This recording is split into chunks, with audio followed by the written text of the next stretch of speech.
여러분 안녕하세요. 오늘도 라비 요나 오브 게로나의 샤레 테슈바 회개의 문 제3장의 두 번째 단계인 긍정적인 계명의 엄중함에 대해서 계속해서 읽어보도록 하겠습니다. 여러분께서 놓치신 것들이 있다면 엘로의 플레이리스트를 틀어서 다 보실 수 있습니다.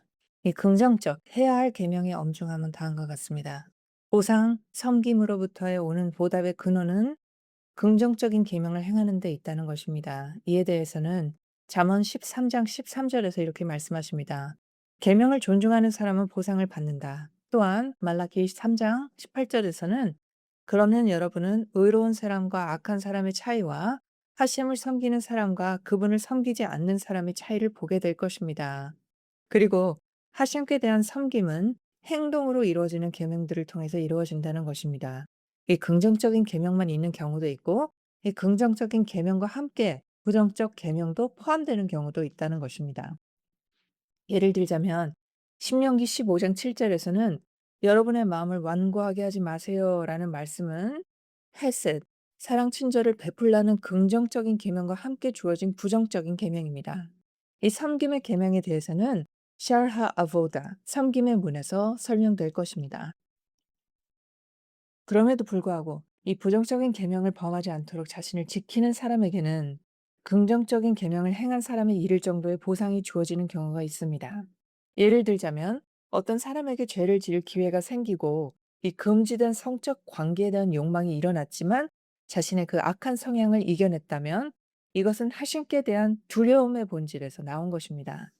마찬가지로 어떤 사람에게 속임수와 이자를 통해 부자가 될 기회가 생겼고 그것을 보는 사람도 아는 사람도 없었는데도 그는 순수한 마음과 깨끗한 손으로 정직하게 행동했다면 그가 받는 보상은 의로움을 심고 이 긍정적인 계명을 행하기 위해 수고한 사람의 보상과 같습니다. 그래서 시편 119장 3절에서 말씀하셨습니다. 그들은 불의를 행하지 않고 그분의 길을 따라갔습니다. 라비들께서는 예루살렘이 키두신 1장 9절에서 말씀하셨습니다. 그들이 악을 행하지 않았기 때문에 그분의 길을 따라갔다라고 한 것입니다. 그리고 저희는 이미 9절의 설명을 여러분께 전해드렸습니다. 라비들께서 또한 키두신 39b에서 어떤 사람이 앉아서 죄를 범하지 않았다면 계명을 행한 사람과 같은 보상을 받습니다라고 말씀하셨습니다. 이는 죄를 지을 기회가 그에게 주어졌는데도 그것으로부터 벗어난 경우를 말합니다. 또한 베어콧 6a에서는 하심을 경외하고 그분의 이름을 귀하게 여기는 사람들이라고 말하는데 이는 죄를 지을 기회가 그에게 주어졌는데도 그것으로부터 벗어난 경우를 말합니다. 그러나 이러한 보상조차 그 본질과 근원은 긍정적인 계명에 있습니다. 그는 하심을 두려워하는 마음으로 자신의 악한 성향을 억눌렀기 때문입니다. 신명기 10장 20절을 보겠습니다. 여러분은 하심을 경외하셔야 합니다. 라비들께서는 또 펄케 아봇 2장 1절에서 가벼운 계명을 무거운 계명처럼 주의해서 지키세요. 계명을 지킨 데 대한 보상이 얼마나 큰지는 여러분께서 알 수 없으시기 때문입니다. 그런데 부정적 계명을 범한 사람에게 어떤 일이 일어나는지는 토라에 명확하게 기록되어 있습니다. 토라는 그들에게 내려지는 형벌과 법규와 그들을 어떻게 다루어야 하는지를 규정하고 있습니다. 그 형벌에는 40대의 매질, 죽음, 하늘에서 내려지는 속죄의 형벌, 그리고 법정에서 시행되는 4가지 사형 형벌이 있습니다. 그러나 계명을 지킨 것에 대한 보상은 토라에 명시되어 있지 않습니다.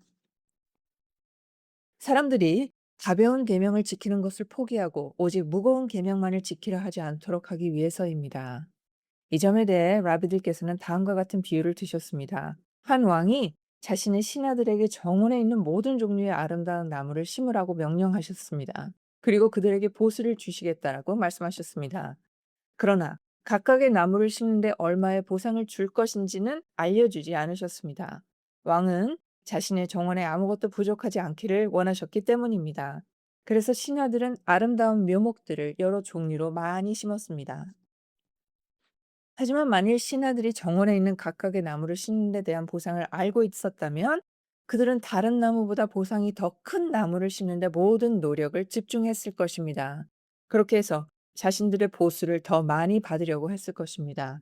계명도 이와 같습니다.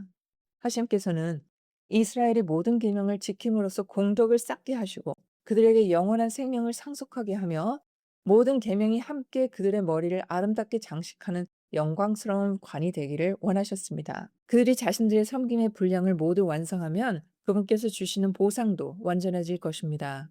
라비들께서 말씀하신 것을 여러분은 알지 못하셨습니까? 아브다자라 17b에서 토라만을 연구하는 데만 몰두하는 사람은 하심이 없는 사람과 같다라고 말씀하시며 페아 1장 1절에서는 토라를 연구하는 것은 모든 계명에 상응한다라고도 말씀하셨음에도 그렇습니다. 그리고 가벼운 계명에 대한 보상도 매우 크고 놀라워서 헤아리거나 측량할 수 없습니다. 어미새를 보내는 계명을 생각해 보세요. 이 계명은 수고도 거의 들지 않고 큰 비용도 필요하지 않습니다. 그런데 그것에 대해서 말씀하셨습니다. 신명기 22장 7절에 그러면 여러분이 잘 되고 여러분의 날이 길어질 것입니다. 라비들께서는 키두신 39b에서 라비 야코프께서 말씀하셨습니다. 토라에 기록된 가벼운 계명 가운데 죽은 자들의 부활에 대한 보상이 달려있지 않은 계명은 하나도 없습니다. 어미새를 둥지에서 보내는 계명에 대해서도 이렇게 기록되어 있습니다. 그러면 여러분이 잘 되고 여러분의 날이 길어질 것입니다. 여러분이 잘 될 것입니다. 라는 것은 모든 것이 선한 세계를 가리키며 여러분의 날이 길어질 것입니다. 라는 것은 완전히 긴 세계를 가리킵니다. 토라가 작은 이살이라는 동전 정도의 비용만 드는 가벼운 계명에 대해서도 이렇게 말씀하셨다면 하물며 무거운 계명에 대해서는 얼마나 더 그러하겠습니까? 이제 긍정적인 계명을 무효화하는 것에 대한 형벌에 대해 이야기하겠습니다. 라비들께서 케트봇 86b에서 하신 말씀을 보겠습니다.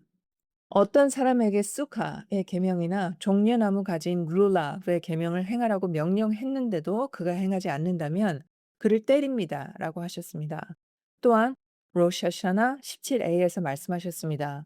평생 한 번도 머리에 테플린을 착용하지 않은 사람들을 자기 몸으로 반역하는 유대인들이라고 부릅니다. 그리고 그들의 형벌은 한 번의 죄로 칼에서 형벌을 받는 사람보다 더 엄중합니다. 또한 이렇게도 말씀하셨습니다. 죄가 자신의 공덕보다 많은 사람 가운데 자기 몸으로 반역하는 유대인들의 죄가 포함되어 있다면 예를 들어 평생 한 번도 테플린을 착용하지 않은 사람이나 금지된 성적 관계와 같은 죄를 범한 사람이라면 그들은 기히놈으로 내려가 12달 동안 심판을 받습니다. 12달이 지나면 그들의 몸은 끝나고 그들의 영혼은 불태워집니다. 그리고 그 영혼은 바람에 흩어져 의로운 사람들의 발바닥 아래로 퍼집니다. 말라키 3장 21절에 말씀하셨습니다. 여러분은 악인들을 밟을 것입니다. 그들이 여러분 발바닥 아래에서 먼지가 될 것입니다. 또한 사내들인 99에에서 말씀하셨습니다. 이 긍정적 계명을 가볍게 여기는 사람, 예를 들어 축제의 중간 날인 콜 하모에드에 소홀히 여기는 사람은 올람하바, 다가오는 세계에서 몫을 갖지 못합니다. 이것 역시 긍정적 계명에 속하기 때문입니다. 출애굽기 23장 15절에서는 여러분은 맛소트의 절기, 페사크를 지켜야 합니다. 이는 그가 토라와 선행을 가지고 있다 하더라도 그러합니다. 라고 말씀하십니다. 그리고 긍정적인 계명 전체에 대해서는 다음과 같은 일반적인 부정적 계명의 경고가 있습니다. 신명기 13장 1절에서 여러분은 그것에 더하지도 말고 그것에서 빼지도 마셔야 합니다. 이 긍정적인 계명을 지키는 것은 하늘에 대한 두려움이라고 불립니다. 이 부정적인 계명을 범하지 않도록 주의하는 것이 그러한 것과 마찬가지입니다. 레위기 19장 32절에서는 너희의 노인 앞에서 일어나고 연장자를 존중해야 하며 너의 하심을 두려워해야 한다. 나는 하심이다 라고 말씀하십니다. 또한 시편 34장 12절에서는 제가 여러분에게 하심을 경외하는 것을 가르쳐 드리겠습니다. 그리고 시편 34장 15절에서 다비드 왕께서 악을 멀리하고 선을 행하며 평화를 구하고 그것을 추구하세요 라고 말씀하십니다. 이것을 통해 저희는 선을 행하고 평화를 추구하는 일에 힘쓰지 않는 사람은 하늘에 대한 두려움을 무효화하는 것임을 배웁니다. 그런 사람은 악한 사람들 가운데 속합니다. 하신께 대한 두려움이 그에게 없기 때문입니다. 코엘렛 8장 13절에서는 악한 사람은 잘 되지 않을 것이며 그의 날도 길지 않을 것입니다. 그가 하심을 두려워하지 않기 때문이죠. 토라의 긍정적인 계명 가운데는 매우 중요한 계명들이 있지만 대중이 주의 깊게 지키지 않는 것들이 있습니다. 예를 들자면 하심의 이름을 헛되이 말하지 않는 것입니다. 신명기 10장 20절에 말씀하셨습니다. 여러분은 하심을 두려워해야 합니다. 라비들께서는 테무라 4장 1절에서 이 말씀을 통해 저희는 하심의 이름을 헛되이 말하지 말라는 경고를 받았습니다. 마찬가지로 헤세드, 행위, 곧 자비와 사랑으로 다른 사람에게 선을 행하는 것도 긍정적인 계명이라는 것입니다. 출애굽기 18장 20절에서는 그들이 가야 할 길을 알게 하세요. 이는 헤세드의 행위를 가르칩니다. 바바메tsi아 30피. 그리고 수카 49b에서는 헤세드의 행위는 자선보다 더 위대합니다. 자선은 가난한 사람에게 베푸는 것이지만 헤세드의 행위는 가난한 사람에게도 부유한 사람에게도 행할 수 있기 때문입니다. 그래서 헐케야봇 1장 2절에서는 세상은 세 가지 것 위에 서 있습니다. 토라와 섬김과 헤세드의 행위입니다. 라고 말씀하십니다. 또한 수카 49b에서는 자선은 자신의 돈으로만 행할 수 있지만 헤세드의 행위는 자신의 몸과 자신의 돈으로도 행할 수 있습니다. 라고 하십니다. 그러므로 사람은 자신의 백성에게 선을 이루기 위해 힘쓰고 자신의 동료가 더 나아지도록 자신을 헌신해야 할 의무가 있습니다. 사람이 가난하든 부유하든 마찬가지입니다. 이것은 사람이 반드시 지켜야 할 가장 중요한 계명 가운데 하나입니다. 미카 6장 8절입니다. 사람이여, 하신께서 무엇이 선한 것인지 이미 당신께 말씀하셨습니다. 하신께서 당신에게 요구하시는 것은 오직 정의를 행하고 헤세드를 사랑하는 것입니다. 마찬가지로 법의 엄격한 기준을 넘어서는 것도 계명입니다. 출애굽기 18장 20절에서는 그들이 따라야 할 법도와 행할 방식을 알려주세요라고 말씀하셨습니다. 라비들께서는 바바메츠야 30b에서 이것은 법이 요구하는 범위를 넘어서는 것입니다라고 말씀하셨습니다. 이 사안에는 여러 가지 방식이 있기 때문에 이 계명은 매우 중요한 계명 가운데 하나가 됩니다. 모든 것은 각각의 상황에 따라 판단해야 합니다. 라비들께서 바바메츠야 30b에서 예루살렘이 멸망한 것은 사람들이 토라의 법에만 따라 판결하고 법이 요구하는 범위를 넘어서는 일을 하지 않았기 때문입니다. 이 대중 가운데에는 영혼에 가장 큰 손실과 손상이 오는 것은 오직 행동으로 저지르는 죄 때문이라고 생각하는 사람들이 많습니다. 즉, 실제로 죄를 짓지 않았고 범죄의 길을 걷지도 않았으며 단지 긍정적인 계명과 선행을 행하지 않은 사람이라면 그의 영혼에는 손실이 없다라고 생각하는 것이죠. 그러므로 저희는 잘못된 생각에 빠진 사람들에게 올바른 분별을 알려주어야 합니다. 라비들께서 예루살렘이 하기가 1장 7절에서 하신 말씀을 보면 거룩하신 분께서 우상 숭배는 지나쳐 주셨지만 토라를 배울 수 있는 시간을 낭비하는 죄는 지나쳐 주지 않으셨습니다. 또한 시프레이 디바인 AK에서는 토라를 연구하는 것에 대한 보상이 토라의 모든 계명보다 큰 것처럼 토라를 배울 수 있는 시간을 낭비하는 데한 형벌도 모든 죄보다 큽니다. 그리고 사네드린 99A에서는 그가 하심의 말씀을 멸시하고 그분의 계명을 깨뜨렸기 때문이다. 이 민수기 15장 31절의 말씀은 토라를 배울 수 있는데도 배우지 않는 사람을 가리킵니다. 저희는 이미 이러한 것들을 샤르 토라, 토라의 문에서 여러분께 언급해 드렸습니다. 그리고 소돔 사람들의 경우에서도 이거를 확인할 수 있습니다. 그들은 여러 종류의 타락으로 하심 앞에서 매우 악했습니다. 도둑질과 강탈, 재판에서의 부정, 금지된 성적 관계 등이 그러했습니다. 그럼에도 성경은 그들의 영혼이 멸망하고 파괴된 이유를 자선을 행하지 않은 죄라고 특별히 언급합니다. 에스겔 16, 49절에서 말씀하셨습니다. 당신의 자매 소돔의 죄는 이것이었습니다. 교만함과 풍족한 음식이 있었지만 가난하고 궁핍한 사람을 돕지 않았습니다. 또한 하심을 경외하는 마음으로 끊임없이 자신의 생각을 정돈하지 않는 사람들에 대해서 이사야후 29장 13절과 14절에서 말씀하셨습니다. 그들이 나를 경배하는 것은 사람에게서 배운 계명을 반복하는 것일 뿐이다.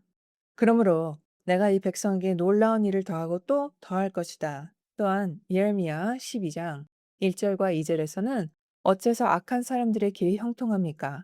당신께서는 그들의 입에는 가까이 계시지만 그들의 생각에서는 멀리 계십니다. 라고 말씀하셨습니다. 그리고 시편 73장 27절에서는 당신에게서 멀리 떠나는 사람들은 멸망합니다. 그리고 계명이 얼마나 중요한가에 따라 그 계명을 행하지 않는 사람에게 내려지는 형벌도 그만큼 크다는 것을 아셔야 합니다. 그가 그것을 범하는 행동을 실제로 하지 않았다고 하더라도 그렇습니다. 저희는 패삭 제물을 드리는 계명과 할례의 계명에서 이것을 볼 수 있습니다. 둘 다 긍정적인 계명이지만 그것을 행하지 않을 경우 칼met의 형벌이 있습니다. 그리고 긍정적인 계명 가운데에는 다음과 같은 고귀한 덕목들이 주어져 있다는 것을 아셔야 합니다. 자유로운 선택의 덕목이 있습니다. 신명기 30장 19절. 그러므로 여러분은 생명을 선택하셔야 합니다. 토라 연구의 덕목이 있습니다. 신명기 6장 7절에서는 여러분은 그것들에 대해 이야기해야 합니다. 허심의 길을 걷는 덕목이 있습니다. 28장 9절에서는 여러분은 그분의 길을 따라 걸어야 합니다. 하심의 위대하심을 깊이 생각하는 덕목이 있습니다. 또한 4장 39절에서는 그러므로 오늘 여러분은 아시고 마음에 새기셔야 합니다. 위로는 하늘에서 아래로는 땅에서 하심만이 하심이시며 다른 이는 없습니다. 그리고 다윗께서 말씀하셨습니다. 시편 14장 2절에서 하심께서 하늘에서 사람들을 내려다 보시며 지혜를 깨닫는 사람, 하심을 찾는 사람이 있는지 살피십니다. 그분의 선하심을 기억하는 덕목이 있습니다. 신명기 8장 2절, 여러분은 하심께서 여러분을 이끌어 오신 모든 길을 기억해야 합니다. 또한 8장 6절에서는 여러분은 하심께서 사람이 자기 아들을 훈육하듯 여러분을 훈육하신다는 것을 아셔야 합니다. 또 시편 107장 43절에서는 지혜로운 사람은 하심의 헤세드를 깊이 생각할 것입니다. 또한 26장 3절에서는 당신의 헤세드가 제 눈앞에 있습니다. 거룩함의 덕목이 있다는 것입니다. 또한 레위기 11장 44절에서는 여러분은 자신을 거룩하게 해야 하며 거룩해져야 합니다. 섬김의 덕목이 있습니다. 신명기 10장 20절에서 여러분은 그분을 섬겨야 합니다. 두려움의 덕목이 있습니다. 10장 20절 여러분은 하심을 경외해야 합니다. 사랑의 덕목은 6장 5절에 여러분은 하심을 마음을 다하고 영혼을 다하고 힘을 다해 사랑해야 합니다. 이 들러붙음 드베굿의 덕목이 있습니다. 10장 20절 여러분은 그분께 붙어 있어야 합니다. 이 각각에는 여러 단계가 있으며 하심의 도우심으로 앞으로 설명하겠습니다. 사람은 바로 이러한 덕목들을 위해 창조되었습니다. 예시야후 43장 7절에서 내 이름으로 불리는 모든 사람, 내가 나의 영광을 위해 창조하고 지은 사람을 모두 데려오겠다. 그렇다면 사람이 자신이 창조된 목적을 이루지 않고 살아간다면 그 창조물에게 무슨 희망이 있겠습니까? 자신의 영혼을 수고하게 하고 이것을 자신의 주된 삶의 일로 삼지 않는다면 말입니다. 그리고 계명을 무효화하는 것에 대한 형벌도 토라에 분명히 기록되어 있습니다. 신명기 27장 26절에 이 토라의 말씀을 실행하지 않고 행하지 않는 사람은 저주를 받을 것입니다. 여기서 행하지 않고라고 말씀하신 것은 명령받은 행동을 행하지 않는 사람을 가리킨다는 것을 가르쳐 줍니다. 그리고 창조된 존재는 자신의 주인의 모든 정교한 일을 수행하는 데 있어서 신실한 대리인이자 이해하는 종이 되어야 한다는 것을 아셔야 합니다. 신실한 일꾼은 자신에게 맡겨진 일을 신속하게 수행하고 함께 일하는 다른 일꾼들의 일도 살펴봅니다. 그는 그들의 길을 지켜보며 그들이 신실하게 일하고 있는지 확인합니다. 그리고 그들에게 경고하고 그들이 해야 할 일을 알려줍니다. 왜냐하면 그의 바람과 소망은 자신의 주인의 일이 속임수 없이 온전히 이루어지는 것이기 때문입니다. 그러므로 그는 그 일을 하는 사람들이 올바르게 일하도록 힘을 북돋아 줍니다. 라비들께서는 시프레 예루샬미 소타 4:4에서 말씀하셨습니다. 이 토라의 말씀을 실행하지 않는 사람은 저주를 받는다. 는 말씀은 토라를 배우고 반복해서 공부하고 다른 사람에게 가르치며 토라 계명을 실천했지만 다른 사람들이 그렇게 하도록 힘을 북돋아 주지 않은 사람까지 포함합니다. 이 중요한 긍정적인 계명 가운데는 이방인들의 법정에서 재판을 받지 않는 것도 있습니다. 출애굽기 21장 1절에서는 그리고 이것은 너희가 그들 앞에 세워야 할 법규이다. 그들 앞에라고 했지 캐나안 사람들 앞에서라고 하지 않았습니다. 그러나 반역하는 사람들은 이 계명에서도 넘어집니다. 저희는 이미 이 범죄에 대해 앞에서 이야기했습니다. 또한 아버지와 어머니를 경외하는 것을 무효화하는 것에도 저주가 있습니다. 이것 역시 긍정적인 계명입니다. 신명기 27장 16절에서 자신의 아버지나 어머니를 가볍게 여기는 사람은 저주를 받을 것입니다. 여기서 가볍게 여긴다는 것은 부모의 명예를 깎아내리고 부모를 경외하는 것을 무효하는 것을 의미합니다. 라비들께서는 키두신 31b에서 여러분 각 사람은 자기 어머니와 아버지를 경외하셔야 합니다. 레위기 19장 3절. 아버지를 경외한다는 것은 무엇일까요? 아버지의 자리에 앉지 않는 것이며 아버지의 말을 반박하지 않는 것이며 아버지와 논쟁할 때 자신의 판단으로 결론을 내려주지 않는 것입니다. 그리고 테필린의 계명과 메수자의 계명은 긍정적인 계명입니다. 그러나 이 계명들은 하늘의 왕국을 받아들이는 것에 포함됩니다. 왜냐하면 계명들이 슈마 이스라엘의 본문에 기록되어 있기 때문입니다. 이것을 통해 여러분은 이러한 계명을 무효화하는 사람에게 내려지는 형벌이 얼마나 심각한지 생각해 볼 수 있습니다. 그런 사람은 멍에를 벗어버리고 하심의 권위에 묶인 줄을 풀어버리는 것이기 때문입니다. 저희는 이미 계명들에 대해 이야기했습니다. 그리고 스츠트의 계명에 대해 라비들께서는 시프레이 벤미드발 실락에서 스츠트가 사람을 거룩함으로 더 가까이 이끈다고 말씀하셨습니다. 민수기 15장 40절에 그것을 통해 너희가 나의 모든 계명을 기억하고 지키며 너희의 하심께 거룩해져야 한다. 스츠트의 계명은 내 귀퉁이가 있는 옷을 입었을 때에만 적용됩니다. 그러므로 그러한 옷을 가지고 있지 않은 사람은 반드시 그것을 구입해야 할 의무가 있는 것은 아닙니다. 그럼에도 라비들께서는 메나헛 41a에서 어려운 시대가 닥쳤을 때 그는 이 문제에 대해 반드시 책망받을 것입니다. 그 이유는 그의 마음속에서 그 계명의 아름다움과 그 계명을 지킴으로써 받는 보상을 충분히 원하지 않았기 때문입니다. 그래서 자신에게 그 계명의 의무가 적용되도록 내 귀퉁이가 있는 옷을 마련하고 그 귀퉁이에 츠츠트를 달지 않았던 것입니다. 그리고 하심의 말씀을 두려워하는 사람은 가벼운 계명도 무거운 계명처럼 엄격하고 세심하게 지키며 자신을 다스릴 것이라는 점을 알아야 합니다. 그는 어떤 계명이 다른 무거운 계명에 비해 가볍다는 것에 초점을 맞추지 않습니다. 오히려 그는 그 계명을 명령하신 그분께로 초점을 맞춥니다. 그러므로 여러분은 이 원칙이 토라에 분명하게 설명되어 있다는 것을 잘 볼 수 있도록 눈을 크게 뜨세요. 노인 앞에서 일어나는 계명에 대해서도 아버지와 어머니를 경외하는 계명에 대해서도 그리고 안식일을 지키는 계명에 대해서도 토라는 똑같이 나는 하심이다 라고 말씀하십니다. 그리고 저희는 이 세대의 사람들이 지키는데 부족함을 보이고 있는 여러 계명들을 이곳에서 여러분께 제시했습니다. 그 각각의 핵심 원리는 이 책 안에 있습니다. 부디 이것을 여러분 자신의 것으로 받아들이시고 마음의 서판에 깊이 새겨두세요.